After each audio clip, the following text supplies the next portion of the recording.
Biografi. Maijen Mr. Muhammad Mangundiprojo adalah seorang pahlawan nasional Indonesia yang menjadi pemimpin tentara keamanan rakyat pada awal kemerdekaan. Pada masa pendudukan Jepang, beliau adalah orang yang berhasil mendesak Panglima Jepang untuk menyerahkan senjata kepada tentara Indonesia dan menguasai objek-objek vital pemerintahan Jepang pada tahun 1945. Bagi yang belum mengenal sosoknya, berikut fakta menarik Maijen Mr. Muhammad Mangundiprojo. Tapi sebelum lanjut, kami ingatkan kembali untuk subscribe channel ini dan aktifkan lonceng notifikasi kamu untuk mendapatkan info dari Historia Biografi.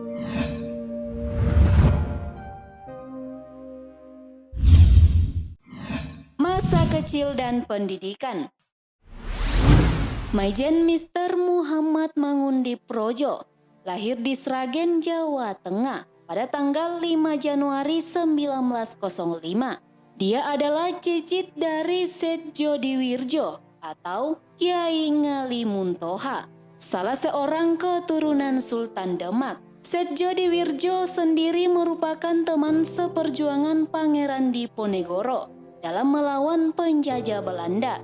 Keduanya memperluas pemberontakan melawan penjajah Belanda hingga ke daerah Kertosono Ngawi dan Banyuwangi, Jawa Timur. Setelah lulus dari Osvia pada tahun 1927, Muhammad Mangundiprojo berprofesi sebagai seorang pamong praja, wakil kepala jaksa, dan kemudian menjadi asisten wedana di Jombang, Jawa Timur. Namun pada masa pendudukan Jepang, ia memilih untuk menjadi tentara dengan bergabung menjadi anggota Pembela Tanah Air atau PETA pada tahun 1944. Setelah lulus pendidikan militer di Surabaya, Mangundiprojo ditugaskan sebagai Daidanco atau Komandan Batalion PETA di Sidoarjo, Jawa Timur. Kemudian, setelah proklamasi kemerdekaan pada tanggal 17 Agustus 1945, semua anggota PETA menjadi pasukan inti Badan Keamanan Rakyat atau BKR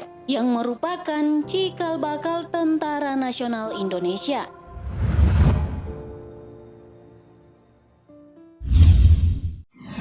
Dituduh korupsi hingga dianiaya. Mayor Jenderal Muhammad Mangundiprojo juga pernah menjabat Bendahara Badan Keamanan Rakyat Jawa Timur. Kala itu Mayor Jenderal Muhammad Mangundiprojo menolak untuk memberikan dana perjuangan kepada Sabarudin. Hal itu memicu Sabarudin menyebar fitnah yang menyebut Muhammad Mangundiprojo melakukan korupsi. Mangundiprojo kemudian melapor ke Markas Besar Tentara atau MBT di Yogyakarta. Ternyata Sabarudin memiliki pasukan yang kompak di MBT, sehingga Maijen Muhammad Mangundiprojo justru dianiaya oleh pasukan Sabarudin dan dibawa kembali ke Jawa Timur tanpa sepengetahuan perwira MBT.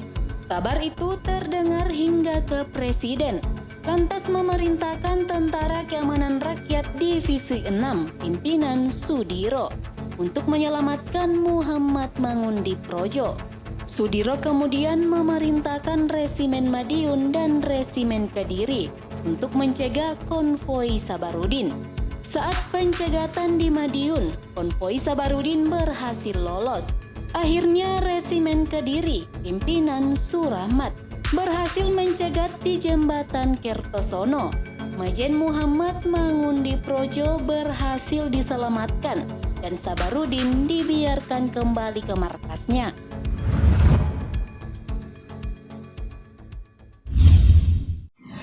Operasi militer pertama Maijen Mangundiprojo.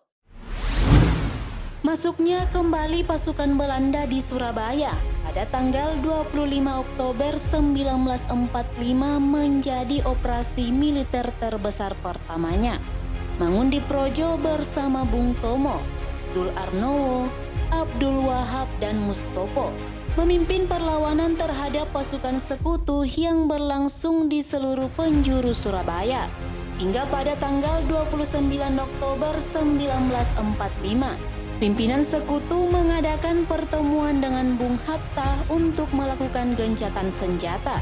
Pada pertemuan tersebut, Muhammad Mangundiprojo diangkat oleh Jenderal Urip Sumoharjo sebagai pimpinan Tentara Keamanan Rakyat Divisi Jawa Timur dan melakukan kontak biro dengan pasukan sekutu.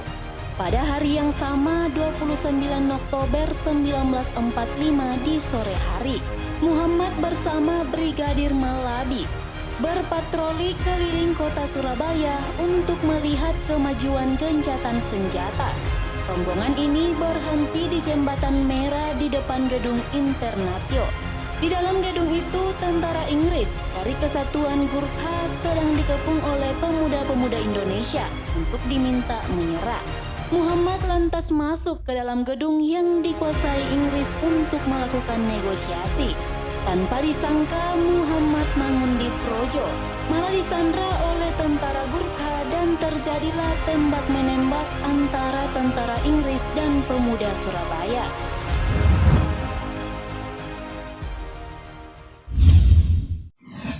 Karir politik Maijen Mangundiprojo.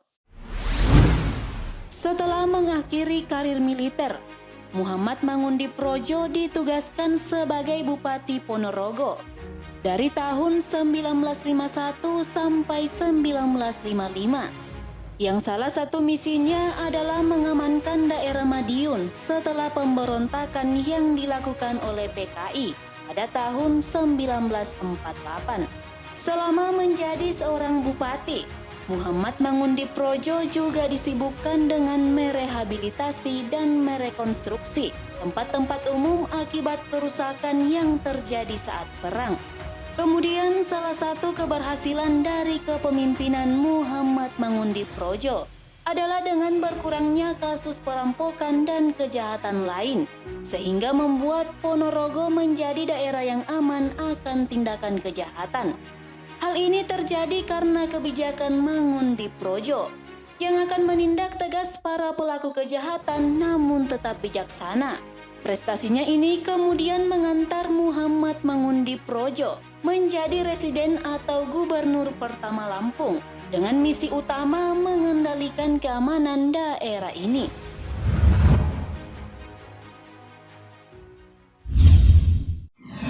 Akhir hayat Maijen Muhammad Mangundiprojo. Mayor Jenderal Muhammad Mangundiprojo tutup usia di Bandar Lampung pada 13 Desember 1988 dan dimakamkan di Taman Makam Pahlawan Bandar Lampung. Atas jasa-jasanya kepada bangsa, Presiden Joko Widodo menganugerahinya gelar Pahlawan Nasional Indonesia berdasarkan surat keputusan Presiden nomor 115/TK tahun 2014 pada tanggal 6 November 2014. Penerimaan tanda jasa ini diwakili oleh cucunya, Menteri Kemaritiman Indonesia yakni Indro Yono Susilo. Terima kasih telah menonton video ini. Jangan lupa like and share serta sampaikan kritik dan saranmu di kolom komentar. Sampai bertemu kembali di video Historia Biografi selanjutnya.